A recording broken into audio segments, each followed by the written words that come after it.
राजकारणामध्ये कटकारस्थान केलं जात आहे आणि म्हणूनच आता घरी बसायचं ठरवलेलं आहे। सिंधुदुर्गामधील शक्ती प्रदर्शनाच्या वेळेला खासदार नारायण राणे यांनी हे महत्त्वाचं वक्तव्य केलंय। त्यामुळे राणेंना राजकीय निवृत्तीचे वेध लागलेत का अशी जोरदार चर्चा सध्या राजकीय वर्तुळामध्ये होतीये। मुलांना चांगलं काम करण्याचं आवाहन करत असताना राणेंनी भावनिक आवाहन देखील केलेलं आहे।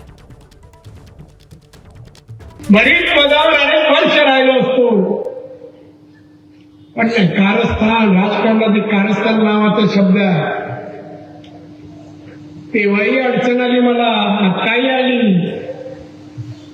पण आता मी ठरवलं या शब्दाला पूर्णविराम द्यायचा, आपण घरी बसायचं। त्याला विचारलं कशात त्रास कारस्थान करायला, पण घरी बसू। दोन्ही मुलगे चांगले आहेत, त्याला एकच शब्द सांगला, बेटा नांदा सौख्य बनला, चांगलं नांदा,